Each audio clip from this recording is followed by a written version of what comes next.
আল্লাহর মকবুল বলি হওয়ার জন্য 1 নম্বরের মধ্যে 5 ওয়াক্ত নামাজ আদায় করতে হবে। 5 ওয়াক্ত নামাজ ব্যতীত এই 5 ওয়াক্ত নামাজ এটা গোটা মুসলিম উম্মার জন্য ফরজ। গোটা মুসলিম উম্মার জন্য কি 5 ওয়াক্ত নামাজ ফরজ। এই 5 ওয়াক্ত নামাজ এটা এই 5 ওয়াক্ত নামাজ পড়লে আল্লাহ রাব্বুল আলামিনের কৃপা লাভ করা যাবে। আল্লাহর ওলি হওয়ার জন্য আরো কিছু বিষয় আছে, সেগুলো কি? যেমন মনে করেন একটা एग्जांपल দিই, আপনারা যদি কোনো জায়গায় চাকরি করেন, মানুষরা চাকরি করে না? অনেক মানুষরা চাকরি করে, ফ্যাক্টরির মধ্যে চাকরি করে, বিভিন্ন কোম্পানির মধ্যে চাকরি করে। সকালবেলা 8টায় তারা যায়, আবার 5টায় ছুটি হয়, আছে না নাই? 8টায় যায়, 5টায় ছুটি হয়, এরপরে আবার চলে আসে। অনেক সময় দেখা যায় ফ্যাক্টরির মধ্যে কাজ যখন বেশি হয়ে যায়, কিছু কিছু মানুষদেরকে রেখে দেয়। মানুষদেরকে রেখে দেওয়ার পর বলে যে তোমাকে ওভারটাইম করতে হবে। কি করতে হবে? ওভারটাইম করতে হবে। আমার প্রাণপ্রিয় মুসলিমেরা, বুঝাতে চাইছিলাম 5 ওয়াক্ত নামাজ এটা হলো 8টা থেকে 5টা, যেটা নিয়ম এটা আদায় করতে হবে। এরপরে যদি আপনি বেশি কিছু আশা করেন, উল্টা কোনো পয়সা যদি আশা করেন, তাহলে আপনাকে ওভারটাইম করতে হবে। এরপরে যখন আপনি ওভারটাইম করবেন, সেই ওভারটাইম কি? যখন 5টার পরে আপনি 6টা চাকরি করলেন, 7টার মধ্যে চাকরি করলেন, আপনাকে বেতনের বাইরে আপনাকে বেতন দিবে।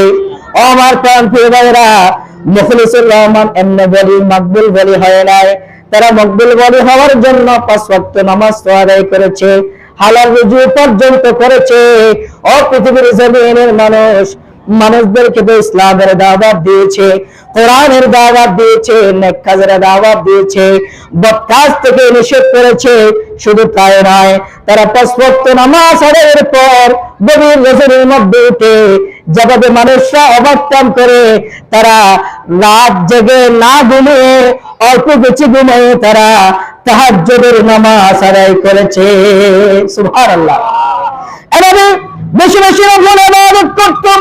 মাগরিবের পর আপনার আওয়াবিনের নামাজ পড়তাম, ইশরাকের নামাজ পড়তাম। এভাবে করে করে কোরআন তেলাওয়াত বেশি বেশি করতাম। আল্লাহ রাব্বুল আলামিনের বেশি বেশি জিকির করত। রাসূলুল্লাহ সাল্লাল্লাহু আলাইহি ওয়াসাল্লামের উপর বেশি বেশি দরুদ শরীফ আদায় করত। পৃথিবীর জমিনের মানুষ, আমার আল্লাহ বলছেন যে ব্যক্তি 5 ওয়াক্ত নামাজ পড়বে, এর বাইরে বেশি বেশি নফল ইবাদত করবে, তাহাজ্জুদের সালাত আদায় করবে, বেশি বেশি দান সদকা করবে, পৃথিবীর জমিনের মানুষ ওই বান্দা যখন এভাবে করতে করতে করতে ইবাদত করতে করতে করতে এত বেশি কাছে আমার নিকটে চলে আসে, ওই বান্দাকে আমি এত বেশি ভালোবেসে ফেলি, মহব্বত করে ফেলি। ওই বান্দা যদি ওই বান্দা যে হাত দিয়ে ধরে, ওই হাত তার হাত থাকে না, ওই হাত আমি আল্লাহর হাত হয়ে যায়। সুবহানাল্লাহ।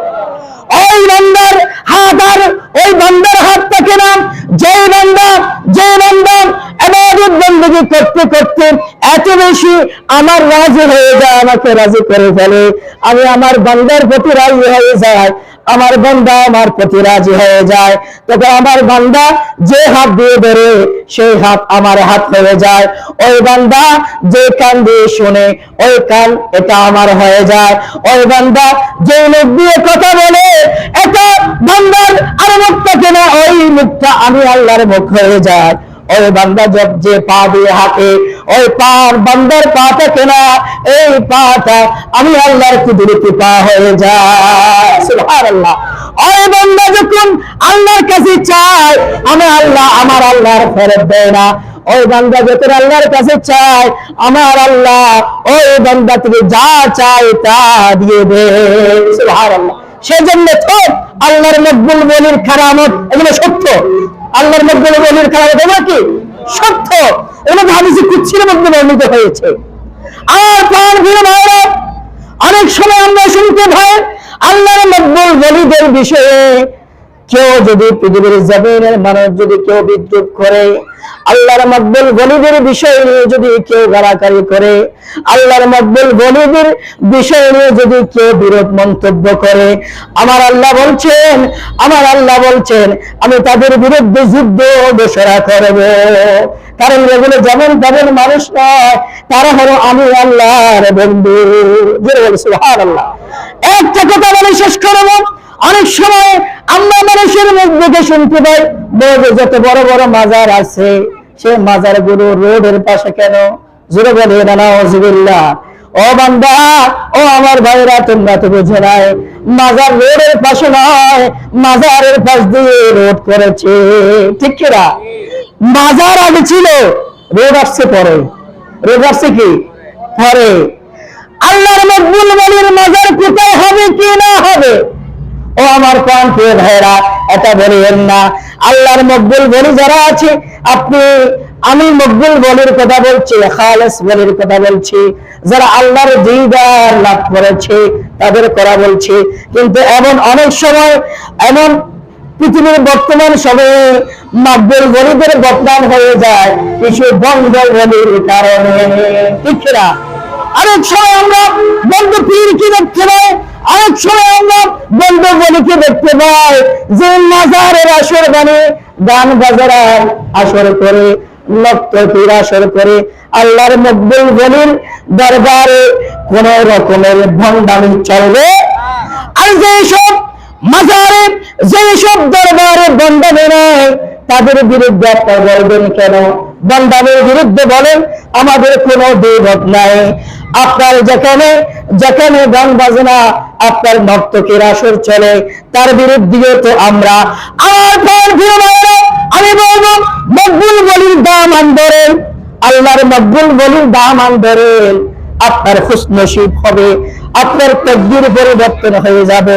সেজন্য শায়রা বলে নগাহে ওলি মে কি তাসির দেখে বদলতি হাজারো কি তাকদীর দেখে।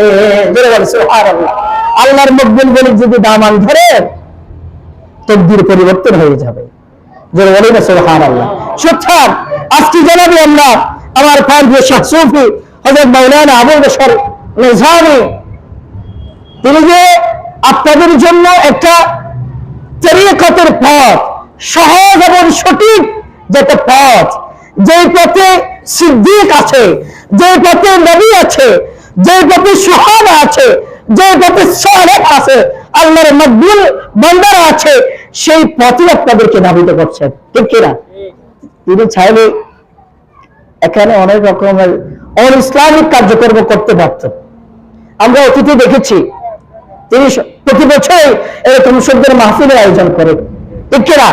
এখানে নামাজ পড়েছে। তিনি যে জায়গায় নামাজ হয়, যে জায়গায় কোরআন এবং সুন্নাহর আলোচনা হয়, সেটা তো আর সাধারণ জায়গা থাকে না, সেটাতে জান্নাতি পরিবেশ হয়ে যায়। সুবহানাল্লাহ।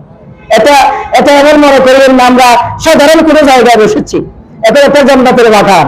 কেন? এখানে কোরআনের আলোচনা হচ্ছে, আল্লাহর মকবুল ওলিদের আলোচনা হচ্ছে, যে আল্লাহ কোরআনের মধ্যে ওলির আলোচনা করেছে।